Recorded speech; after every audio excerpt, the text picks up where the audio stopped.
ಕರುಣಿಸಿ ಕಾಯಿ ನೆನಪ ಜೀವನೇ ಕರುಣಿಸಿ ಕಾಯಿ ನೆನಪ ಸ್ವಾಮಿಯೇ ಶ್ರೀ ಮರುಳೀಶ್ವರ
ಗುಡಿಯಲ್ಲಿ ಕಲ್ಲು ಮೂರ್ತಿಯಾಗಿ ಕೂತಿದೆಯಾ ದೇವ?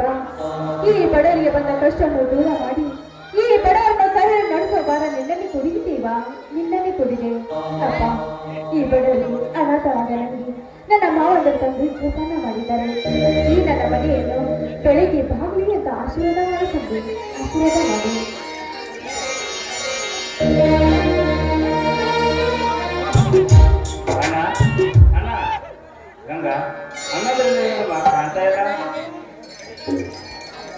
ಮಾವ, ಮೊದಲು ಆ ದೇವರಿಗೆ ನಮಸ್ಕರಿಸಿ ಪ್ರಸಾದ ಕೊಟ್ಟು ಬನ್ನಿ ಮಾವ.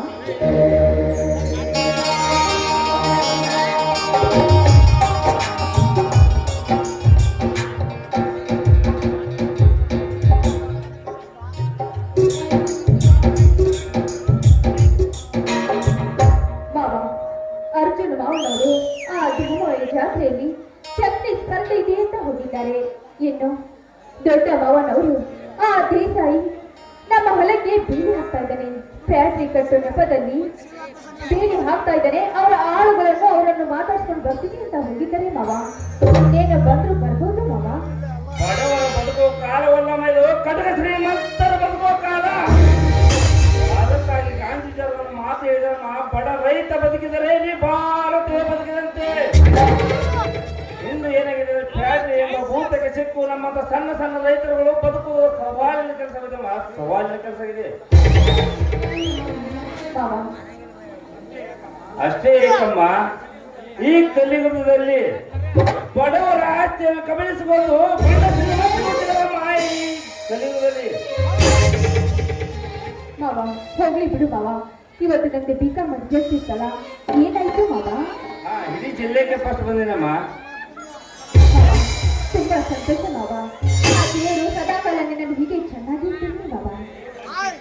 ದೇವರು ಎಲ್ಲಿದ್ದಾನಮ್ಮ? ದೇವರು ಗರ್ಭದ ಗುಡಿಯಲ್ಲಿ ಕಲ್ಲಲ್ಲಿ ಕಲ್ಲಾಗಿ ಕುಳಿತಿದ್ದಾನೆ. ಆ ದೇವರು 3 ಹೊತ್ತು ಬೇಡಿಕೊಂಡರೂ ಏನು ಪ್ರಯೋಜನವಿಲ್ಲಮ್ಮ ನಿನ್ನ ದೇವರನ್ನು. ಬಡವರ ಕಷ್ಟನ್ನು ಕೇಳಿದರೆ ಕೇಳದಾಗೆ ಸುಮ್ಮನೆ ಕುಳಿತಿದ್ದಾನೆ ಆ ನಿನ್ನ ದೇವರು.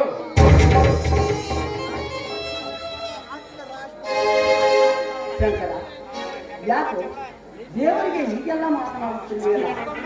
ಏನಾಗಿದೆ ನಿನಗೆ? ಮಾವ ಬನ್ನಿ ಮಾವ. ಶಂಕರ್ ಮಾವ ಸಿಹಿ ಪರೀಕ್ಷೆಯಲ್ಲಿ ಈ ಜಿಲ್ಲೆಗೆ ಫಸ್ಟ್ ರ್ಯಾಂಕ್ ಬಂದಿದ್ದಾನಂತೆ. ಅದಕ್ಕೆ ಆ ದೇವರ ಹತ್ರ ನನ್ನ ಮಾವನನ್ನು ಚೆನ್ನಾಗಿ ಇರ್ಲಿ ಅಂತ ಅಂದೆ. ಅದಕ್ಕೆ ನೋಡು ಶಂಕರ, ಎಲ್ಲಾ ಹೊರೆಯನ್ನು ಆ ದೇವರ ಮೇಲೆ ಹಾಕಿದರೆ ಯಾಕೆ?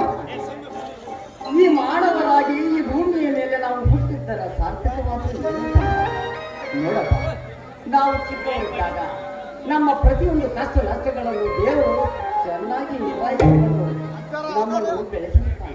ಬುದ್ಧಿ ಬಂದ ಮೇಲೆ ಆ ಸಂಸಾರ ಎಂಬ ಸಾಗರದ ಬಂಡಿಯ ಹೊರೆಯನ್ನು ನಾವು ಹೊರಬೇಕು, ನಾವು ಹೊರಬೇಕು. ಆಗ ದೇವರು ನೆಪಕ್ಕೆ ಮಾತ್ರ ತಮ್ಮ ನೆಪಕ್ಕೆ ಮಾತ್ರ. ಅಣ್ಣ, ತಂದೆ ತಾಯಿಗಿಂತ ಮಿಗಿಲಾದ ದೇವರಲ್ಲ ಅಂತ ಹೇಳಿದ್ದಾರೆ ಇಂದು ಬಲ್ಲವರು. ನನಗೆ ಅದಕ್ಕಿಂತ ಹೆಚ್ಚು ನಾನಂತ ಆಶೀರ್ವಾದ ಮಾಡೋಣ.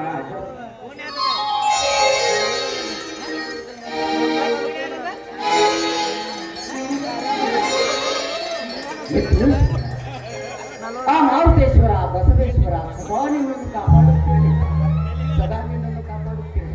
ಅದೇ ನನಗೆ ಸಂತೋಷ. ಮಾವ ನೀನು ಓದಿದ್ದು ಅನುಕೂಲವಾಗಿ ಒಂದು ನೌಕರಿಯಂತೆ ಗಳಿಸಿಕೊಂಡೆ ನೀನು ಶಾಲೆ ಕಲಿತಿದ್ದಕ್ಕೂ ಸಾರ್ಥಕವಾಗುತ್ತೆ ಮಾವ. ನೌಕರಿ ನಮ್ಮಂತ ಬಡವರಿಗೆ ಎಲ್ಲಿ ಸಿಗ್ಬೇಕಮ್ಮ ನೌಕರಿ? ಈ ಹದಗೆಟ್ಟು ಕೊಳತು ನಾರ್ತುವ ರಾಕ್ಷಸರೆಂಬ ತುಂಬಿಕೊಂಡು ಜಗತ್ತಿನಾಗ ನಮ್ಮಂತ ಸಣ್ಣ ಸಣ್ಣ ಬಡವರಿಗೆ ನೌಕರಿ ಎಲ್ಲಿ ಸಿಗ್ಬೇಕಮ್ಮ?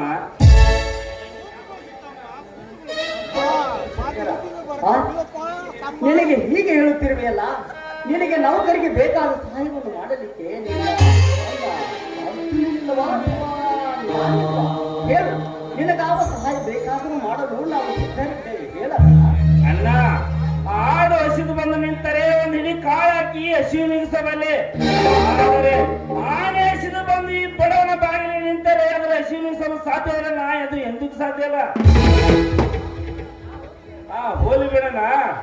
ಆ ಜಯರಾಜ ಸಾಕನ ಆಳುಗಳು ನಮ್ಮ ಮನೆಗೆ ಬೇರೆ ಸಿಗುತ್ತಲ್ಲಣ್ಣ, ಏನಾಯ್ತಣ್ಣ? ಬೇರೆ ಅಷ್ಟೇ ಯಾಕಪ್ಪ, ನಮ್ಮಂತಹ ಬಡವರ ಮೇಲೆ ದಬ್ಬಾಳಿಕೆ ಮಾಡುವ ಅಥವಾ ಧನಿಕರ ದಬ್ಬಾಳಿಕೆ ಹೊಸದೇನಪ್ಪ. ನೋಡಪ್ಪ, ನ್ಯಾಯ, ನೀತಿ, ಧರ್ಮ, ಸತ್ಯಗಳನ್ನೇ ಜಪಿಸುತ್ತಾ ಅವನ್ನೇ ನಂಬಿ ಕೂತಿರುವ ನಮ್ಮಂಥವರಿಗೆ ಕಾಲವನ್ನು ಶಂಕರ ಆ ಸತ್ಯನ ಜಮೀನ್ದಾರ್ ಶ್ರೀಮಂತ ಜಯರಾಜನಂತವರ ಕಾಲವನ್ನು ಅವನು ನಮ್ಮ ಹೊಲವನ್ನು ಮಾರಲಿಕ್ಕೆ ಕೊಡಬೇಕಂತೆ ಅವನಿಗೆ ಫ್ಯಾಕ್ಟರಿ ಕಟ್ಟಲು. ಅಣ್ಣ, ಕಪಟ ಕಾರಸ್ಥಾನದ ಧನಿಕರ ದಬ್ಬಾಳಿಕೆ ನೋಡ್ಕೊಂಡು ಸುಮ್ಮನಿದ್ದರೆ ಆಸ್ತಿ ಕೈಗೊಳ್ಳಬೇಕಾಗುತ್ತೆ. ಧನಿಕರ ದಬ್ಬಾಳಿಕೆಯಿಂದ ಎದುರು ಉತ್ತರ ಕೊಟ್ಟಾಗಲೇ ನಮ್ಮ ಆಸ್ತಿ ಹೋಗ್ಬೇಕು ಸಾಧ್ಯ. ಮಾವ ಅಲ್ಲಿ ನೋಡಿ ಮಾವ, ನೆನಿಷ್ಟರಲ್ಲಿ ಅರ್ಜುನ್ ಮಾವ ಬಂದೇ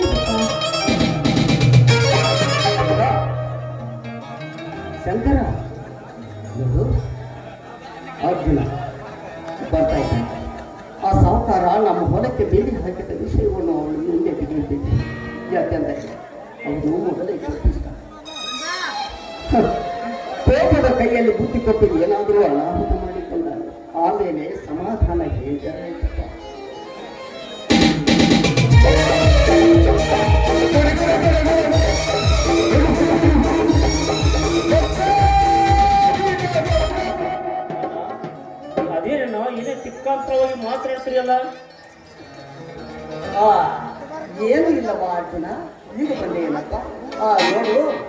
ನಿನ್ನ ತಮ್ಮ ಶಂಕರ್ ಇದ್ದಾನಲ್ಲ, ಈ ನಮ್ಮ ಬೆಳಗಾವಿ ಜಿಲ್ಲೆಗೇನೆ ಫಸ್ಟ್ ರ್ಯಾಂಕ್ ಬಂದಿದ್ದಾನೆ.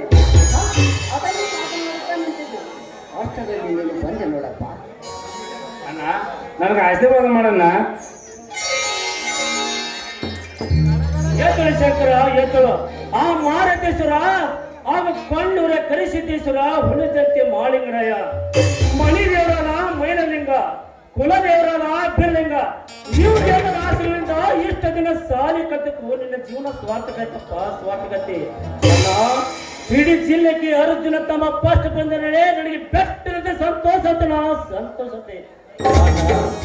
ಬಡ ತಂಡದಲ್ಲಿ ಬೆಂದು ನೊಂದು ಹೋದ ನನ್ನ ತಮ್ಮಯಿಂದ ಪಿಕಾಂಪದರಂದ್ರೆ ಬಾ ಶಂಕರ್ ಬಾ. ಮಾವ ಚಟ್ನಿ ಪ್ರತಿಗೆ ಹೋಗಿದಿಲ್ಲ, ಏನಾಯ್ತು ಮಾವ? ನಂಗ ಕುರುಕ್ಷೇತ್ರದಲ್ಲಿ ಅರ್ಜುನಿಗೆ ಸಾರ್ಥಕ ವಿಜಯ ಬಾವುಟನ್ನು ತೋರಿಸ್ಕೊಟ್ಟ ಆ ಶ್ರೀಕೃಷ್ಣ ಪರಮಾತ್ಮನಂತೆ ಹಿಂದೆ ಮಣತಿಲ ಪರ್ವತದಲ್ಲಿ ಒಂಟೆಗಲ್ಲಿ ತಪಗೈದು ಸಾಕಸ ಪರಮ ಪರಸ್ಯವನ್ನು ಸಾವಿಲ್ಲದ ಹೊರವನ್ನು ಪಡೆದು ಆತನಿಗೆ ಆಸರೆ ಆಗಬೇಕೆಂದು ರಣರಂಗದಲ್ಲಿ ಮುಳುಮೆಚ್ಚಿ ರಣ ಕೇಕೆ ಹಚ್ಚಿ ಭೂಗಾರಕ್ಕೆ 4 ಕೋಟಿ ಕೋಟಿ ರಾಕ್ಷಸರು ರಕ್ತವನ್ನು ಘಟಘಟನೆ ಕುಡಿದು ಅಷ್ಟೇ ಅಲ್ಲ, ಜಗದ ಮೋಹಿನಿ ಜಗದ ರೂಪಿಣಿ ಕೇಳಿದ ಸಕಲರಿಗೆ ಕೇಳಲ್ಪಟ್ಟಿರುವ ನನ್ನ ತಾಯಿ ನನ್ನ ಚಂಚನ ಆಶೀರ್ವಾದ ಸದಾ ಮೇಲೆ ಇರುವಾಗ ನೆಮ್ಮದ ಗೊತ್ತಲ ಗಂಗಾಯಿ ನಿನ್ನ ಅರ್ಜುನ ಮಾವನಿಗೆ ನನ್ನ ಸೋಲಿಸಬೇಕಂತ ಹೊಂಚು ಹಾಕಿ ನರಬುದ್ಧಿ ಮಾವನ ಎದುರು ಎಂತ ಪ್ರಶ್ನೆಗೆ ಹೊಂಚು ಹಾಕಿದ್ರು ಎಂಬುದು ಬರೆದಿಲ್ಲ ಆ ತಾಯಿ ನನ್ನ ಹರಿಬರ್ದಲ್ಲಿ ಅಣ್ಣ ಆಶೀರ್ವಾದ ಮಾಡೋಣ. ಹೇಳು ಅರ್ಜುನ, ನೀನು ಈ ಸಮಾಜದಲ್ಲಿ ಹರಿದು ತಿನ್ನುವ ಬಂಡರಿಗೆ ಗಂಡು ಹುಲಿಯಾಗು. ಹೆಣ್ಣು ಸಿಕ್ಕಾಗ ಸೀನ ಹರಣ ಮಾಡುವ ಚಂಡ ತಾಯಿ ಗಂಡು ನನ್ನ ಮಕ್ಕಳಿಗೆ ಮೆಂಡ ಹುಲಿಯಾಗು. ಹದಗೆಟ್ಟ ಈ ಕಲಿಯುಗದಲ್ಲಿ 3 ಲೋಕದ ಗಂಡ ಅರ್ಜುನನೆಂದು ತಿಳಿಸಿಬಾಳು ತಮ್ಮ, ತಿಳಿಸಿಬಾಳು.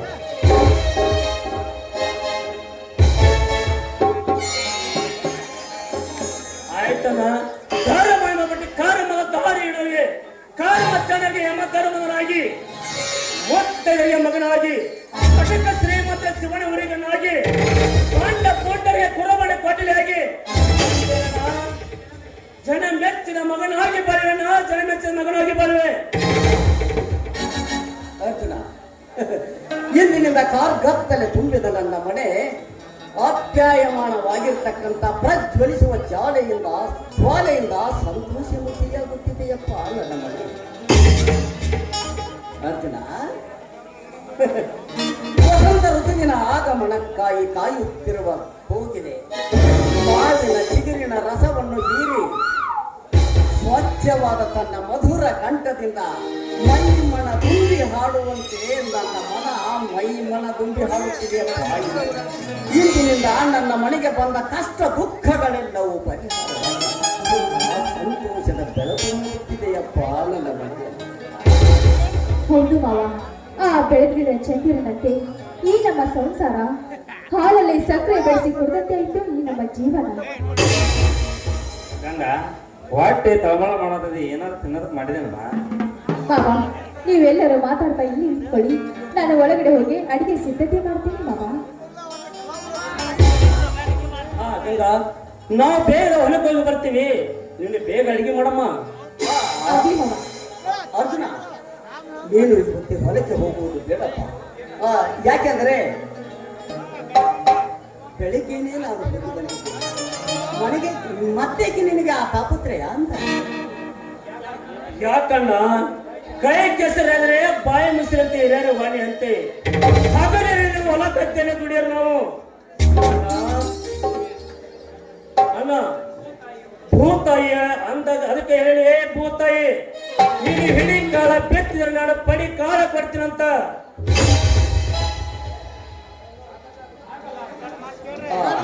ಅದು ಹಾಗಲ್ಲ ಅರ್ಜುನ. ಏನೂ ಇಲ್ಲ ಬಿಡಪ್ಪ ಅರ್ಜುನ, ನಿನಗೆ ಆ ತ್ರಾಸು ಬೇಡ ಅಂತ ಅಷ್ಟೇ, ಅದಕ್ಕೋಸ್ಕರ ಹೇಳ್ತಾನೆ. ಅಣ್ಣ, 25 ವರ್ಷ ಕಾಲ ನಿನ್ನ ಮನೆಯಲ್ಲಿ ಆಡಿ ಬೆಳೆದು ಮಾತ್ರ ಮರಿಬೇಡ. ಎಂದು ಅಂತಿಲ್ಲ ಮಾತು ಹಿಂದೆ ಕೇಳಿಕೆ ಮಾತ್ರಣ ಹೇಳೋ ನಾವೇ ಅಂತ ಹೇಳು. ಶಂಕರ ನೀನಾರು ಹೇಳೋ, ನಿನ್ನ ಅಣ್ಣನ ಆತ್ಮನ ಪರೀಕ್ಷೆ ಮಾಡಬೇಡ. ಅದು ಅದೇ ಊರಿನ ಅಣ್ಣ, ನೀನೇ ಹೇಳ್ಬಿಡಣ್ಣ.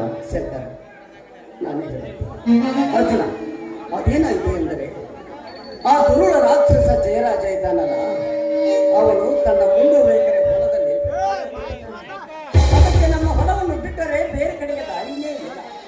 ಅದಕ್ಕಾಗಿ ದುಪ್ಪಟ್ಟು ಹಣ ಕೊಡುತ್ತೇನೆ, ನಿಮ್ಮ ಹೊಲವನ್ನು ಕೊಟ್ಟು ಬಿಡಿ ಎಂದು ಹೇಳಿದ. ಅದಕ್ಕೆ ನಾನು ಒಪ್ತೀನಾ? ಇಲ್ಲ ತಮ್ಮ, ಒಪ್ಪಲಿಲ್ಲ. ಆದರೂ ಯಾಕೋ ಎಂದು ಅವನ ಆಳುಗಳು ದಬ್ಬಾಳಿಕೆಯಿಂದ ನನ್ನ ಹೊಲಕ್ಕೆ ಬೇರೆ ಹಾಕಲಿಕ್ಕೆ ಹತ್ತಿದ್ದಾರೆ. ಅವರನ್ನು ಬಿಡಿಸಿ ಅವರೆಲ್ಲರಿಗೂ ತಿಳಿಸಿ ಹೇಳಿದ್ದೇನೆ. ನೀನು ತಲೆಗೆ ಹಚ್ಚಿಕೊಳ್ಳಬೇಕು. ಹುಡುಗತ್ತೇನು ನಮ್ಮ ಒಡನೆ ಕೇಳಿದರೆ ಆ ಪಾಂಡ ಬಡ್ಡಿ ನಮಗಿಸ್ತಾ ಹೋಗ್ತಾರ. ಅವನಿಗೆ ಹೇಳಬೇಕಂತ್ರೇನು ಕೊಟ್ಟಿದ್ದಾರೆ, ಅದಕ್ಕೆ ನೀ ಕಣ್ಣಿಲ್ಲತ್ತ. ನಮ್ಮ ಪವಿತ್ರವಾದ ಭೂಮಿ ಮನೆ ಒಳಗೆ ಕೈ ಹಾಕಿದನಲ್ಲ ಪಾಂಡ ಬಡ್ಡಿ ನಮಗಿಸ್ತಾ ಹೋಗ್ತಾರ. ಮಹಾಭಾರತದ ಶ್ರೀಕೃಷ್ಣ ತನ್ನ ಅರ್ಜುನ ತನ್ನ ರಕ್ತ ತನ್ನ ಆಯುಗುಣ ಮಾಡಿಕೊಂಡ ಎಂದ ಇತಿಹಾಸ. ನಾವು ಹೊಲ ಮಾಡಿದ್ರೆ ಅದೆಂದು ಸಾಧ್ಯ ಇಲ್ಲ. ಹೌದು, ನಿನ್ನ ಮಾತು ನಿಜ. ಸರ್ಕಾರಕ್ಕೆ ತೆರಿಗೆ ಕಟ್ಟಲಾಗುತ್ತದೆ ಎಂದು ನೆಪಕ್ಕೆ ಮಾತ್ರ ಕೃಷಿ ಮಾಡುತ್ತಿದ್ದಾರೆ. ಅರ್ಜುನ, ನೆಪಕ್ಕೆ ಮಾತ್ರ ಕೃಷಿ ಮಾಡುತ್ತಿದ್ದಾರೆ. ನಮ್ಮನ್ನಾಡುವ ಸರ್ಕಾರಕ್ಕೆ ಅದು ಯಾವಾಗ ಬುದ್ಧಿ ಬರುತ್ತದೆ ಎಂದರೆ ಬಲ್ಲ ಅರ್ಜುನ.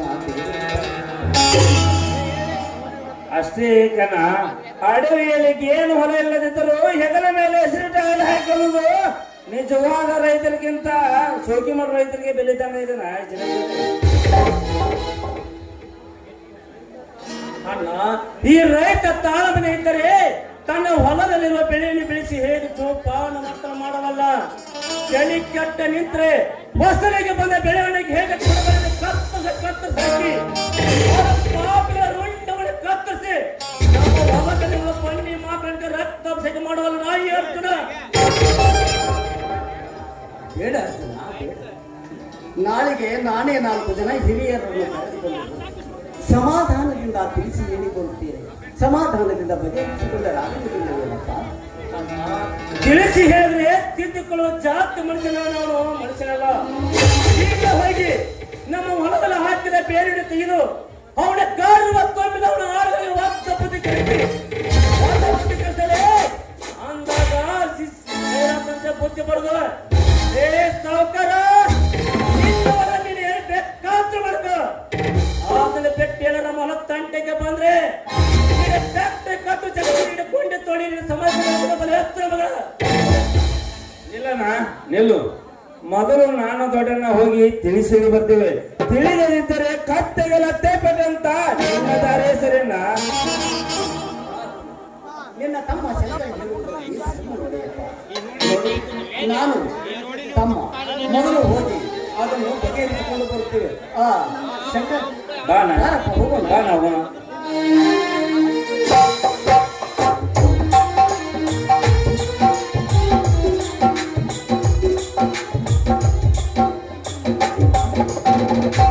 ಮಾವ, ಏನಿದು?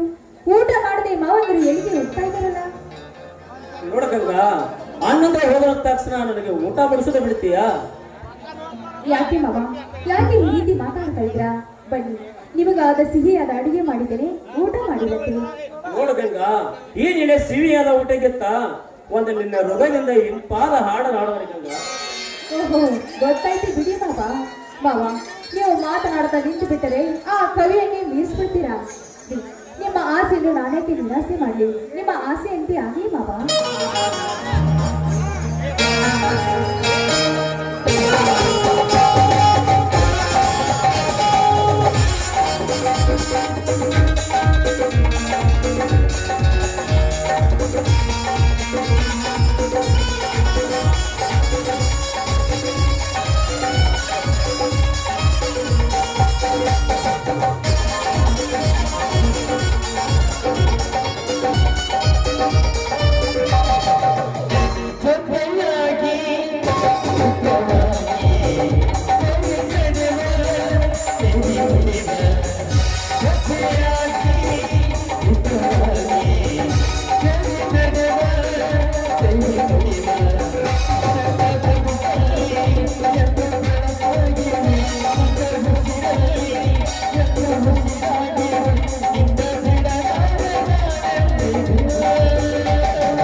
ಮಾವ.